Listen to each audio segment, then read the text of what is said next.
보존 처분에 관한 건데 이 보존 처분 자체를 학문적으로 알아보자 이런 내용이 아니라 혹시나 이제 뭐 그럴 일은 없어야 되겠지만 변호사를 선임해야 되는 상황에서 수임료를 조금 아낄 수 있는 팁이 아닐까. 일단 보존 처분이라는 거는 이 재판 자체가 굉장히 오래 걸립니다. 뭐 몇 개월에서 뭐 몇 년씩. 근데 1년 뒤에 만약에 소송이 끝났다. 재판을 시작할 때는 저 사람이 집도 있고 돈도 있었는데 1년 뒤에 다 쓰고 뭐 재산 다 팔았다. 그러면 승소하더라도 집행할 재산이 없으면 이 판결문은 그냥 휴지 조각입니다. 그래서 어떻게 하냐면 이 긴 기간 동안에 이제 소송이 진행되는 동안 상대방의 재산을 묶어놓을 필요가 있습니다. 그걸 보존 처분이라고 하는 거예요.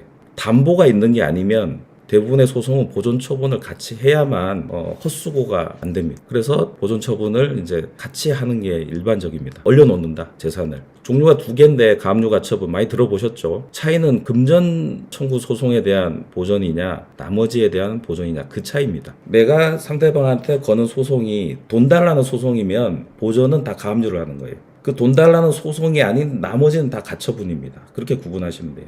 돈 달라는 게 아니라 내가 집을 달라는, 집 소유권을 달라는 소송을 할 수 있잖아요. 소유권 이전 등기 청구 소송. 그때는 가처분을 해야 돼요. 저 집을 못 팔게. 그러니까 그냥 하나만 기억하시면 됩니다. 내가 얘기하는 소송이 돈을 달라는 소송이냐 아니냐. 돈을 달라는 소송은 가압류. 나머지는 다 가처분입니다. 대부분은 가압류를 많이 하실 거예요. 왜냐하면 금전 청구 소송이 많기 때문에 대부분 가압류를 하게 되고, 가처분은 이제 특수한 소송에서 많이 하고, 가처분 또 굉장히 범위가 넓습니다. 가처분 자체가 본안 소송만큼 어렵고 복잡한 것도 있어요. 그래서 평행상 가압류를 예를 들겠습니다. 내가 금전 청구 소송을 하는데 이게 뭐 1년 뒤에 끝날 수도 있잖아요. 그런데 이 사람이 집이 있는데 1년 안에 이게 팔아버릴 것 같다. 그러면은 가압류로 묶어두고 소송한 다음에 나중에 승소하면 이 묶어둔 집에 대해서 강제 집행을 하는 거예요. 여기서 제가 말씀드리려는 거는 그게 아니라 지금 변호사 비용의 문제, 이걸 말씀드리겠습니다. 대여금 청구 소송이라고 해봅시다. 내가 돈을 빌려줬는데 상대방이 안 갚아요. 그러면 판결을 받아서 강제 집행을 해야 됩니다. 그래서 대여금 반환 청구 소송을 하러 갔는데 보존 처분을 해야 되겠죠. 저 사람이 집이 있는데 나중에 팔아버리면 안 되니까. 그래서 부동산 가압류 보존 처분을 같이 의뢰를 할 수밖에 없어요. 그러면 다 그런 건 아닌데 이런 경우가 있어요. 소송이 두 건이다. 예를 들어서 본안 소송 하나, 그 다음에 가압류라는 보존 처분 하나. 그러면 소송이 두 개니까 한 건당 착수금. 예를 든 겁니다. 550. 두 건이니까 1,100만 원. 승소보수 따로. 이렇게 이제 계약을 제한을 하는 경우가 있어요. 자, 생각해 보세요. 법률 검토를 하잖아요. 사용증도 보고 승소 가능성이 있는지, 뭐 언제 빌렸는지, 왜 안 갚는지, 뭐 이런 걸 이제 사실관계 확인을 하고 법리 검토를 하고 여기 이제 시간을 많이 쓴 다음에 소장을 작성하죠. 대여금 청구 소장 작성을 했어요.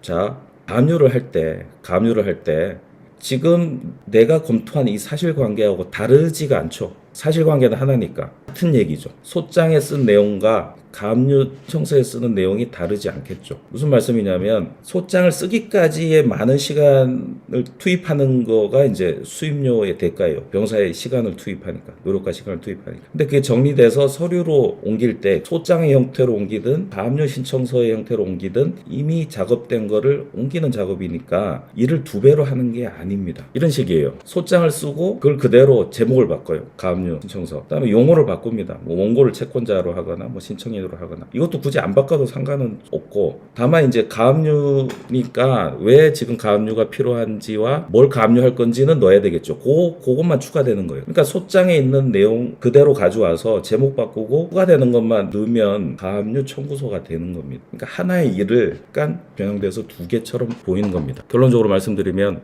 본안 소송과 함께 보존 처분을 의뢰를 할 때는 조금 변형된 거니까 그만큼을 좀 뭐 협상을 하시라는 말씀을 드리는 겁니다. 근데 이제 본안을 하지 않고 보존 처분부터 하거나 또는 보존 처분만 하는 경우가 있어요. 그때는 자료 검토하고 법리 검토하는 시간이 들어가니까 그때는 본안 소송에 준하는 수임료를 지급해야 되는 게 맞아요. 지금 제가 이 말씀드린 거는 본안과 보존 처분을 같이 그 의뢰를 할 때는 그 보존 처분 자체는 약간 플러스 알파 정도의 비중이니까 그거를 그냥 염두에 두시라, 이런 말씀을 드리는 겁니다.